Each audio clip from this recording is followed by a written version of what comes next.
Alrighty, ladies and gentlemen, welcome back to Nick Talks. So, time for another weekly update. Hope everyone's doing well. Hope we're getting a little closer to the dreamboat, or the promised land, or the whatever. Greener pastures down yonder. Been a little sick this week, although given that I'm a stud, both in terms of nutrition and exercise, my body's fighting it off pretty well, so minor symptoms, but present nonetheless. Tomorrow morning, we're going to the new place, gonna go check out this new area, and you know, if it all goes well, then we're gonna be getting the fuck out of Miami within a couple weeks to a month or so. Wow. The new place. Obviously, I'm pretty excited about it. We still have to see it, so, you know, things could be different than what they appear on the internet, which has happened to us in the past, but I have a good feeling about it. But I have new goals for when we go there in terms of social connectivity. I listened to Andrew Huberman's podcast about like the necessity of social connection within the mechanisms of the mind and what happens if social isolation occurs for too long. And it's very applicable. I definitely noticed, especially when I first moved here, I was very used to interacting with a complex social circle nearly every single day. And once that was absent, it was very stressful. And there was almost nothing that I wanted more than to just reconnect with anyone, but especially the people that I had left behind. I haven't really recreated any friend circle. It's so difficult in a place like Miami where everyone's so cutthroat and so surface level. Like there's so much darkness beneath the depths of every conversation that you don't really get any real interaction with people. Like there's always a facade that is in between you and them, and really them. And that, you know, does not make for an enjoyable relationship, and you know, they just fall off quickly, which I have more to note about in a minute. But the first restaurant that I worked at, it was very social, and I was able to somewhat overcome that by just being sort of a beacon of friendly light energy. And then obviously we tried this antisocial experiment, and it's been very difficult to rebound from that given the expectations that I've set up over many months. And so there's definite benefits from switching back to a friendly nature, but it's hard when the context of that place is tied so heavily to a specific course of action and thinking. So I found it difficult to bounce back completely. And so maybe a fresh start is kind of what I need. And with that, I want to go even above and beyond whatever social interactions I had at the first place. I want to build on top of that and create as much of a network as I can. Because, you know, one, human beings need that. Two, I am definitely starving myself of social interaction, and at some point, if not already, it's going to take a toll. But also just, you know, it's not what you know, it's who you know, right? And so I think that maybe there could be a lot of benefit in branching out and knowing the people in my area.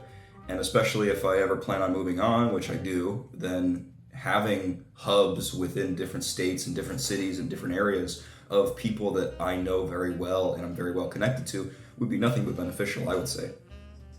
But it's not easier said than done. I sort of trend towards reclusive habits and tendencies. I've noticed throughout my life, it's very easy for me to become the caveman and just want to sit within my four walls and never leave. And at times in the past, I've just completely refused any external social interaction outside of like my roommates or my immediate presence. Like, it just will not do it, refuse completely. But that switch needs to be flipped, I think. And I did it before, so now there's no reason that I can't do it again, but it's not going to be an easy task. But it can be done. It can be done. I've done more difficult things in the past, so I see no reason why it can't happen, especially given the benefit of social interaction and networking and connection. A secondary note on relationships, and I don't know if this is just Miami, I don't know if this is because of who I've become, I don't know if this is just the people that have, you know, by happenstance entered into my life, but I've noticed that not only is it incredibly difficult to form new relationships and meaningful relationships and at depth relationships, but any time that I have, they have failed, which is very interesting. And the failure always seems to stem from an over presence of what I'm doing in my life. So anytime I share what I'm doing, what I'm thinking about, and what my plans are and where I want to go, it seems to create this divide between me and the other person, no matter how much they think they want a similar thing that I want. Because I've bonded, but also numerous times these people have been younger than me. I have not found someone my same age of the same mindset, but oftentimes I'll find someone like 19, 20, 21 that shares a similar mindset, but just hasn't quite gotten into the action phase. And it always starts off really good and really positive and mutually supportive. And I never brag about what I'm doing. I never display my habits or actions or intentions as a form of making myself look or feel better. However, it seems as though it creates, I don't know, either some sort of jealousy or some sort of intimidation or some rift forms where the relationship ultimately falls off because of what I can only perceive as a mismatch of understanding. We just aren't on the same page. We aren't on the same page, even though I thought that we were, and even if I see limitless potential in these people, as I do in almost everyone. But it falls apart regardless, and I don't fully understand that. I'm not sure, as I said, if it's the location or if it's the culture or if it's me or if it's them or what's happening. But it is somewhat frustrating, I have to admit, that it's like, this gem has been stolen of me, the gem of social interaction. I am, we are all social animals, but I would say that myself in particular is very oriented towards social connection. And I love climbing the social hierarchy. I love existing within a social structure, and I love observing a social structure and how these people communicate with each other and with me and me with them. And so, this has been stolen from me. I stole it from myself, essentially, by leaving everything that I ever knew. And then I keep getting a glimpse of hope. And then as soon as I go after it, it's much like whatever that guy's, the mythological character that the food always runs away from him. He can never eat, regardless of how starving he is. I am much like him in this sense, where as soon as I get close to it, it just dashes away. And as soon as I think that it's going somewhere, it falls apart right in front of me.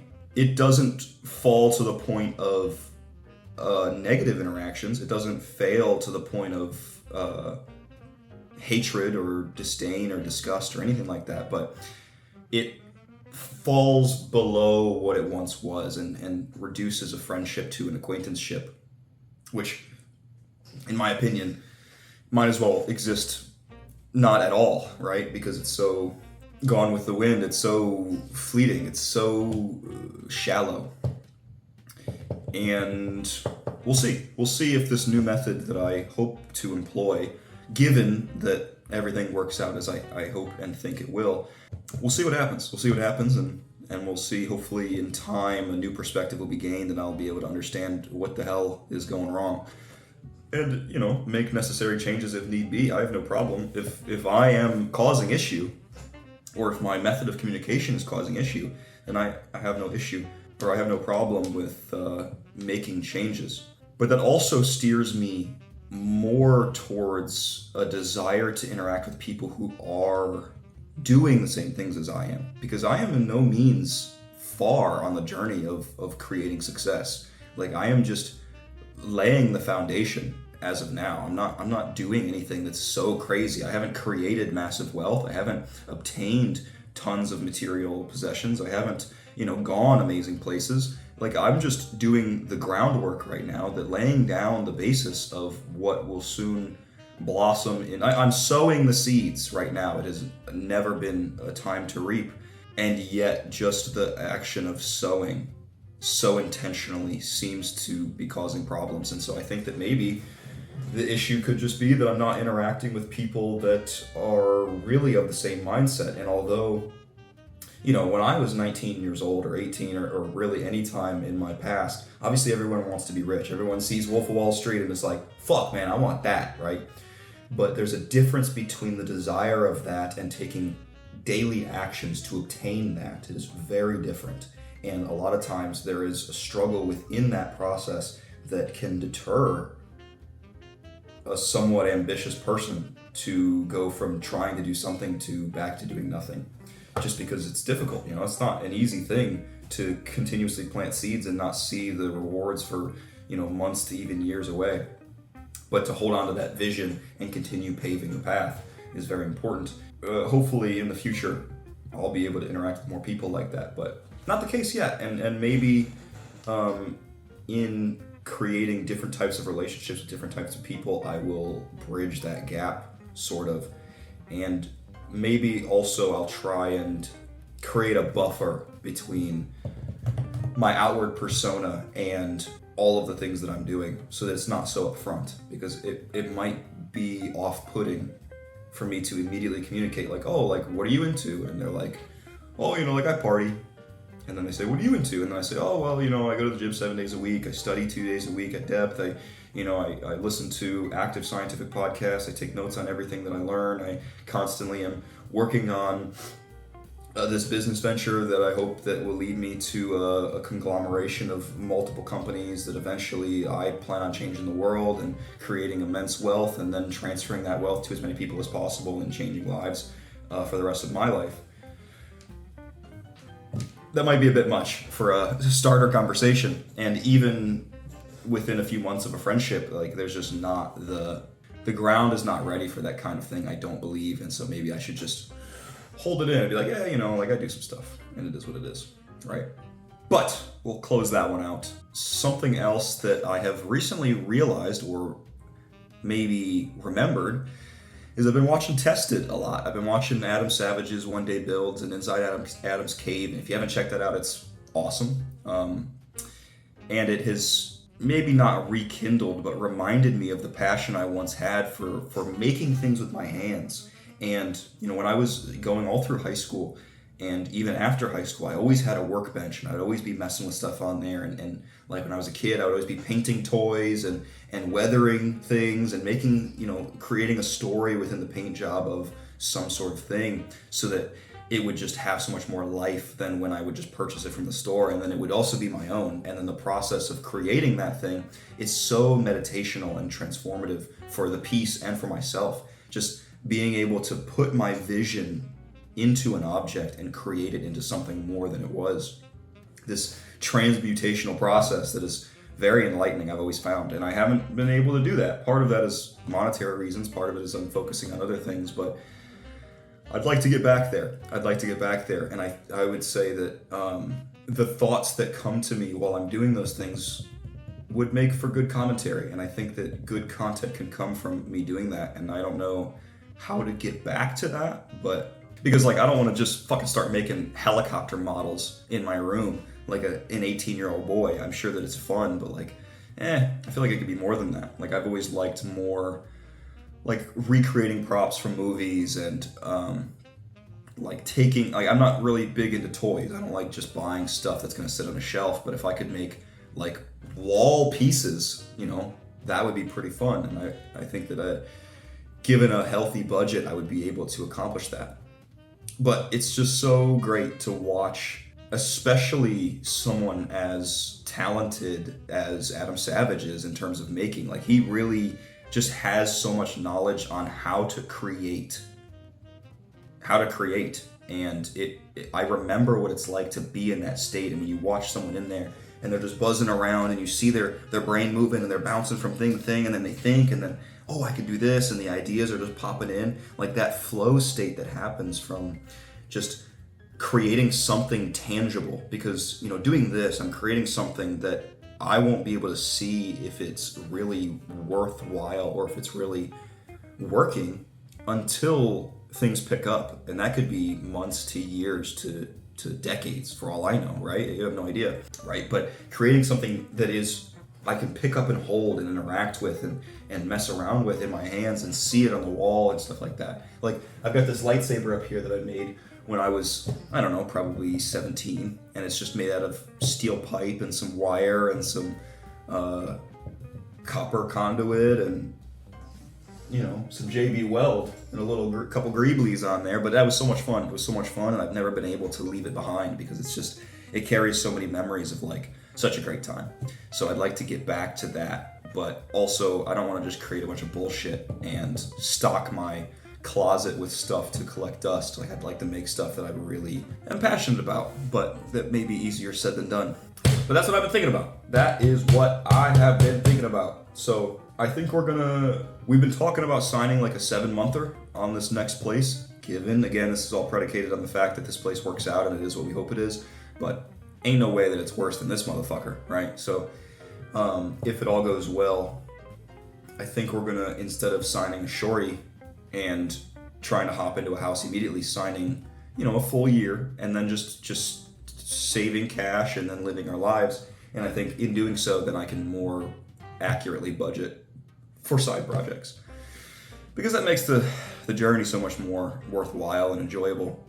If I have other stuff going on other than like all of the projects that I work on now are multiple years before things are gonna be exploding. Oh, fuck. I mean, for this, maybe not multiple years, but where this is going, it's gonna take time, dude. And so not being able to see the fruits of my labor is like, can be exhausting. And it feels like every day it's just, I'm just putting another brick in the wall and I'm not gonna see that house built until, you know, the next few years. And so I think getting back to just little things, taking small projects and putting them in the done pile and being able to look at them and enjoy them and the process of in between would be pretty cool, pretty fun. Jeez, look at this, dude. All this sauna, man. All this sauna. I take a hot shower, I gotta end on cold, otherwise I'm sweating my ass off. I have had 3 sips of coffee and I'm already sweating through my shirt. Insane. You know, multiple benefits of sauna, but this is not one of them. Well, I guess technically it is one of them. I am a better sweater, but day to day, bum ass shit. I hate being fucking sweaty. But anywho, that's what I got today, ladies and gentlemen. So thank you for watching. Let me know what you think. Let me know what you think about everything I've said so far, except for maybe the getting sick. I don't really give a fuck. Who's going to say anything meaningful about that? But with the new goals for social connection and what I said about relationships, and maybe if you have any insight there, it would be cool to hear about. And, you know, share any projects that you've done or whatnot. I think maybe first on that list would be these aquaponic or hydroponic or aeroponic towers. Because goddamn is fucking gardening fun, dude. It's so great. It's so great. It's like creating life. And I don't do it anymore because it just sits on the patio and dies, or sits out there and gets rained on. It's just not cool. But if I had, like, you know, heads of lettuce that I could eat, that would be pretty fun, right? Cool. Plus, aeroponics tower is pretty integral to a specific business venture down the line. More on that later. But thank you guys for watching. I appreciate you. And with that, I will say, Nick out.